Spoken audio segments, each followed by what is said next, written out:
sobre este tema con el doctor Ángel Díaz Barriga. Él es investigador emérito de la UNAM. Doctor, muy buenas tardes. Gracias por estar con Mega Noticias. Buenas tardes, Tania. Un gusto estar con ustedes. Doctor, pues ¿cómo leer, cómo interpretar estas cifras que de verdad son graves? 5.2 de los estudiantes a nivel nacional abandonaron la educación durante este año de pandemia. Mire, si no se observa desde múltiples ángulos, va a ser muy difícil interpretarlo y tomar una decisión. Ciertamente, yo entiendo la presión tanto de algunos autoridades educativas, de algunos responsables de escuelas, que ya plantean, ya queremos que los niños regresen a clase. Incluso el sábado salió un artículo en un periódico donde se decía chelas sí, pupitres no, haciendo referencia a que ya se admitió en la Ciudad de México abrir bares, pero no se admite abrir las escuelas. Ciertamente está esta situación, está la situación real que no la podemos negar, que para las familias ha implicado un gasto o ha implicado otra condición para poder ofrecer a 2 o 3 hijos un espacio donde puedan de alguna manera seguir la clase. Yo lo entiendo, pero pienso que la decisión de regresar al salón de clases no es tan fácil. ¿Qué hay que tomar en cuenta? Mire, no es tan fácil porque si tomamos en cuenta una nota que salió esta semana en el periódico Excelsior, lo que plantea es que 48,000 niños sufrieron COVID casi en el año que llevamos de suspensión de actividades, y 518 fallecieron por COVID.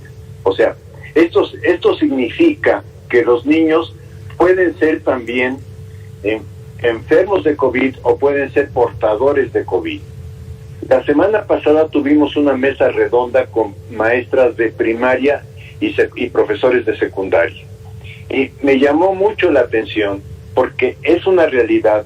La maestra de primaria que dice, si mis niños de mi comunidad van a la escuela, hay escuela.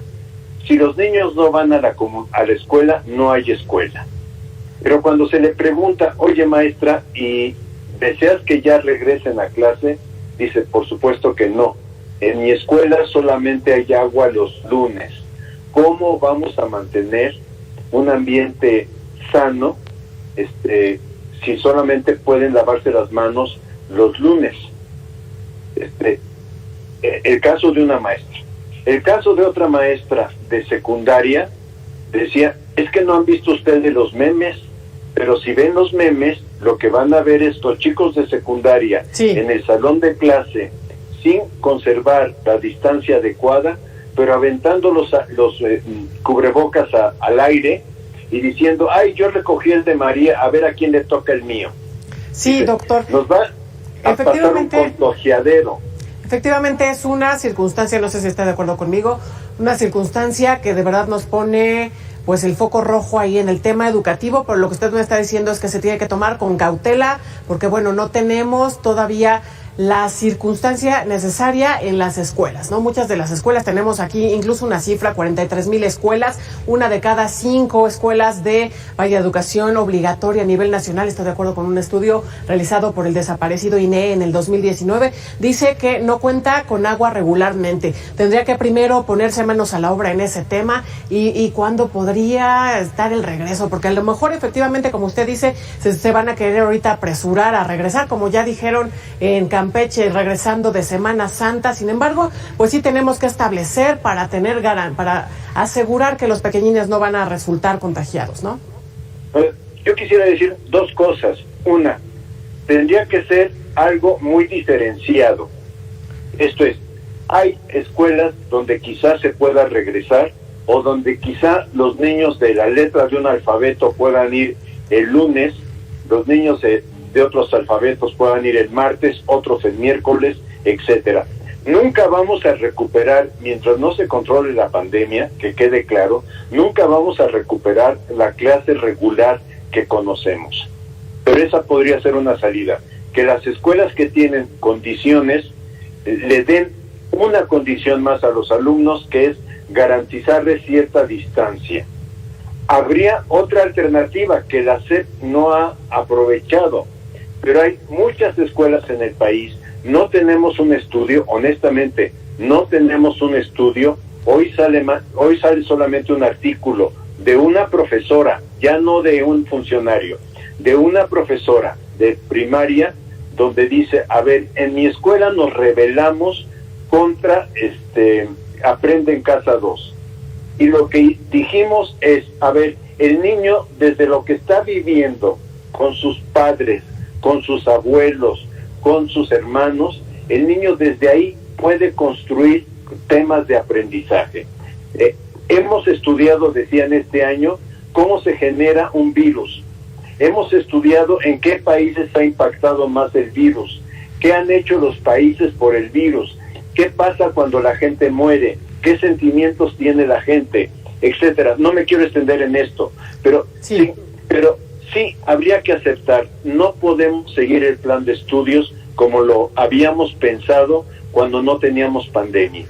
Tendríamos que reestructurar, y la SEP tendría que entender que no se trata de Aprende en Casa 2, se trata de que en cada escuela como unidad, definan en primaria y en secundaria cómo pueden trabajar con sus alumnos. O sea, habrá escuelas urbanas, sí. Habrá escuelas urbanas donde haya condiciones incluso de un cierto regreso.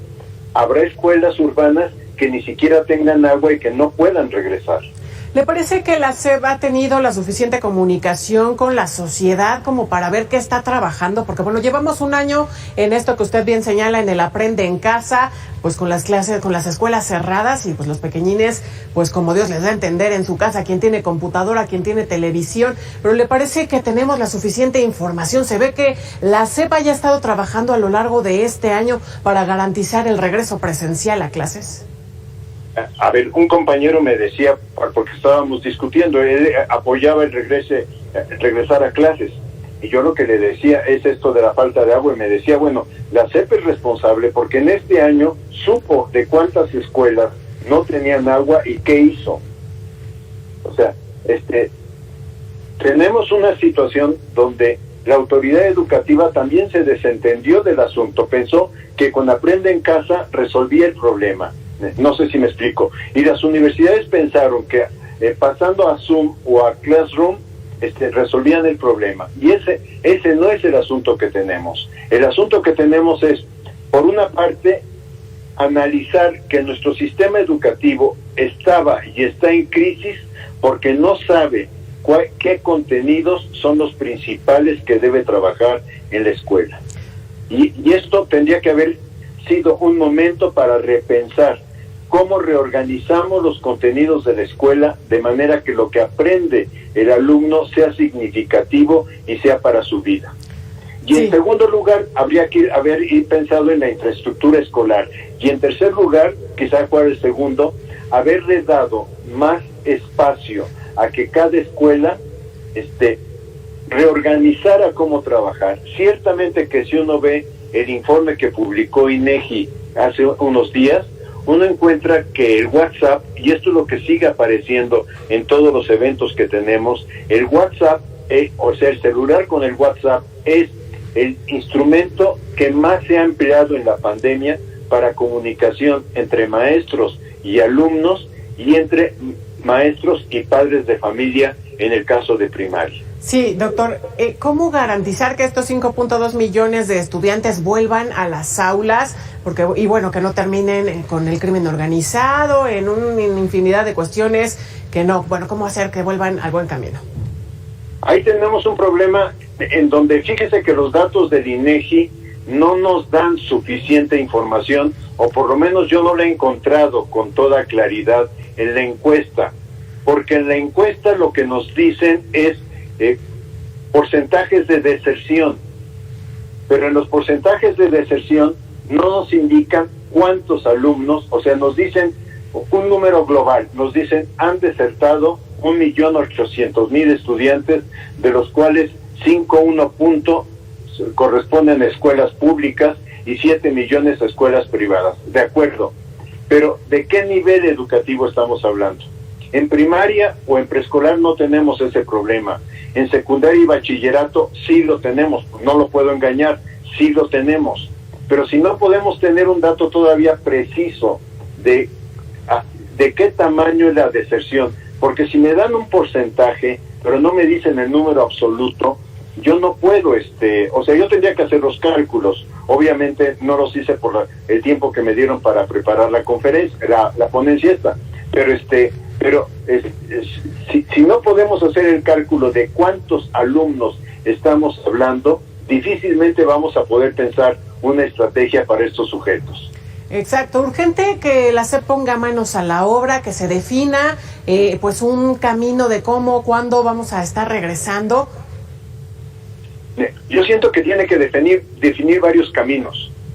Tiene que definir varios caminos por la sencilla razón de que estamos confiados en la vacuna, pero a veces escucha uno a analistas del tema de salud, no a los funcionarios de salud, sino analistas del tema de salud que dicen, o la misma CEPAL que dice, hasta 2023 tendremos la pandemia controlada.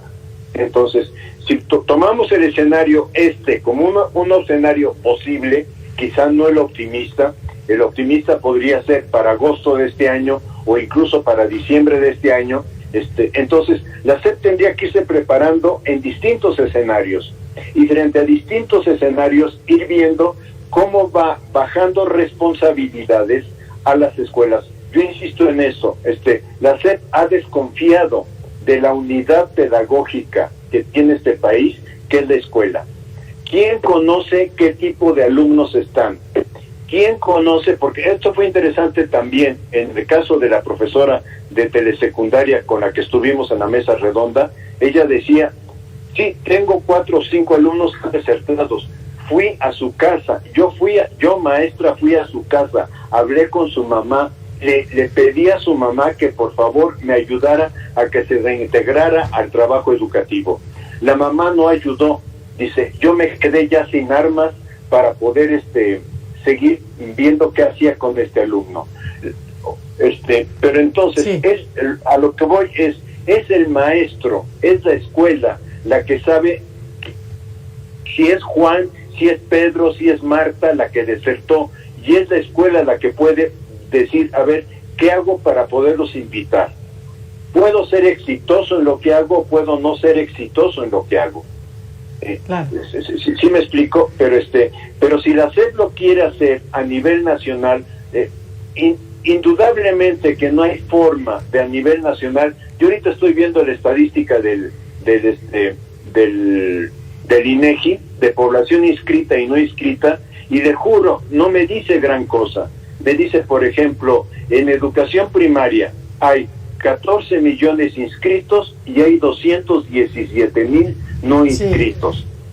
Bueno. 217,000, ¿dónde están? Sí, doctor. ¿Sí me explico? Si yo no sé quiénes son, dónde están, yo no puedo hacer nada.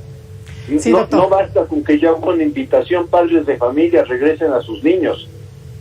Ahí está el tema, pues esperar a ver pues cómo reacciona la SEP ante esta circunstancia. Le agradezco, doctor Ángel Díaz Barriga, investigador emérito de la UNAM. Gracias por estos minutos con Mega Noticias. Déjeme 2 cosas. Le insisto, un proyecto diversificado, y el sábado vamos a tener una mesa con madres de familia. El viernes, una mesa con madres de familia para ver a ellas qué les ha significado trabajar en esta pandemia. Ahí está. Pues muchas gracias por estos minutos con Mega Noticias, que no sea la última. Muchas gracias. Con todo gusto, Tania, muchísimas gracias y un gusto haber estado en este momento. Muy buenas tardes.